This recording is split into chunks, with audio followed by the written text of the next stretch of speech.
Desde que o ser humano aprendeu a pensar sobre si mesmo, uma pergunta o acompanha como uma sombra. O que acontece quando morremos? A ideia da morte nos iguala. Não importa o país, a cultura ou o tempo em que vivemos. Todos, em algum momento, olhamos para o desconhecido e nos perguntamos: há algo depois? Mesmo em tempos de ciência e razão, a crença em uma vida após a morte continua viva e surpreendentemente forte. Em 2014, quase 60% dos britânicos disseram acreditar que alguma parte de nós continua existindo após o fim.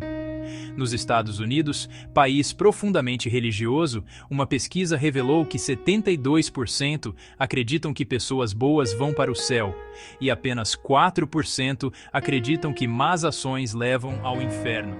Mas por que acreditamos nisso? Talvez seja o medo do nada, ou talvez exista algo real, uma energia que não conseguimos compreender. Hoje, vamos explorar esse mistério sob 3 lentes: a ciência, a filosofia e o espiritual. Afinal, o que acontece quando você, finalmente, bate as botas? A morte não é um evento, mas um processo. Ela começa com o colapso do corpo e termina com o silêncio absoluto das células. A morte clínica ocorre quando o coração para de bater e o sangue deixa de circular. Por alguns minutos, o corpo entra em um estado de transição, entre o ainda aqui e o já foi.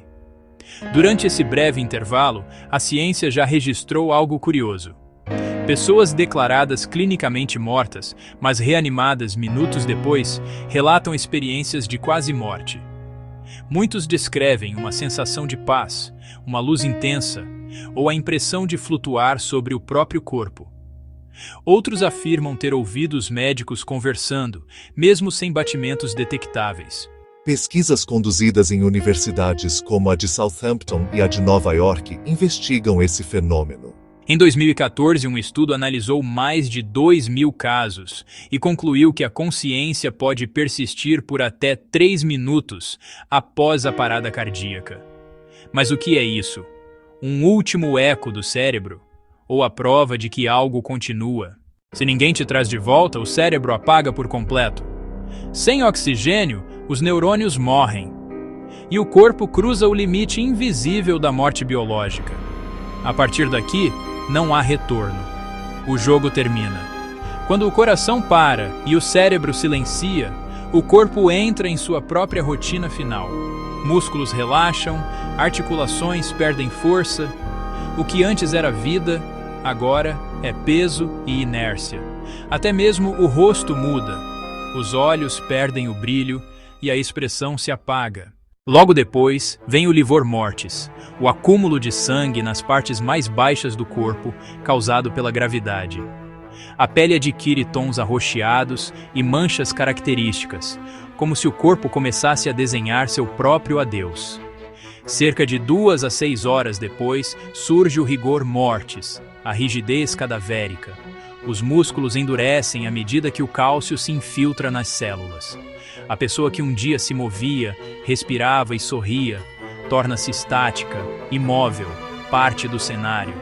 Mesmo assim, a ciência mostra que a morte não é tão imediata quanto pensamos. Alguns genes continuam ativos por horas, até dias, após o óbito. É como se partes do corpo ainda acreditassem estar vivas. Esse fenômeno, chamado gene zombie, fascina os cientistas e desafia nossa compreensão do que é realmente morrer. Com o sangue parado, o corpo começa a esfriar. É o algor mortis, o frio da morte. A temperatura corporal cai cerca de 1 grau por hora, até igualar-se ao ambiente. E então começa o processo inevitável, a decomposição. A pele retrai, dando a impressão de que unhas e cabelos cresceram. Bolhas aparecem e um exército invisível entra em ação. Bactérias, fungos e micro-organismos que sempre viveram dentro de nós.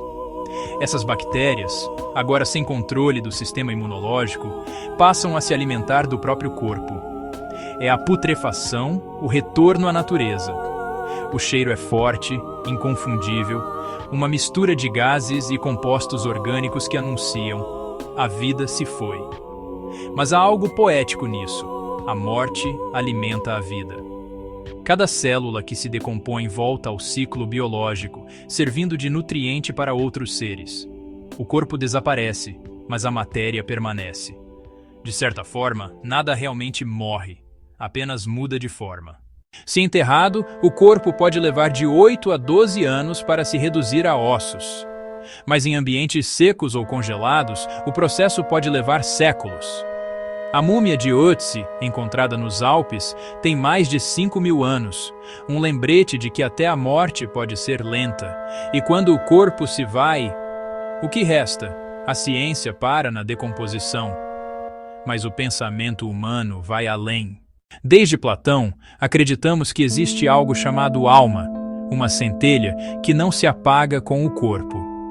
René Descartes a chamou de substância pensante, separada da matéria física. Para o budismo, essa essência renasce, passando por incontáveis ciclos até alcançar a iluminação, o nirvana. No hinduísmo, o ciclo de nascimento e morte é chamado samsara, uma roda que gira eternamente.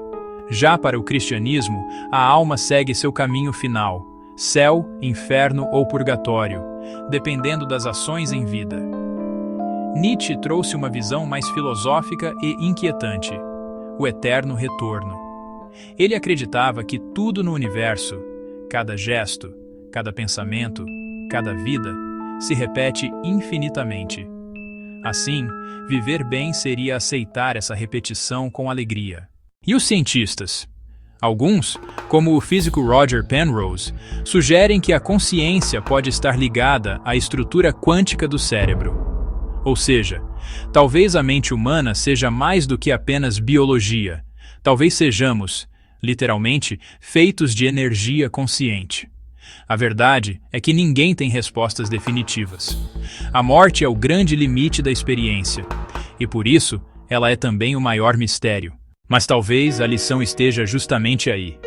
Se a morte é inevitável, então a vida é um presente temporário. Um intervalo breve entre o nada e o desconhecido. Talvez o propósito não seja descobrir o que há depois, mas viver intensamente o agora. Amar mais. Perdoar mais. Fazer da nossa breve existência algo que realmente valha a pena. Porque no fim, todos nós deixaremos de respirar. Mas as histórias que contamos, as marcas que deixamos e o amor que espalhamos, esses sim, podem sobreviver à morte.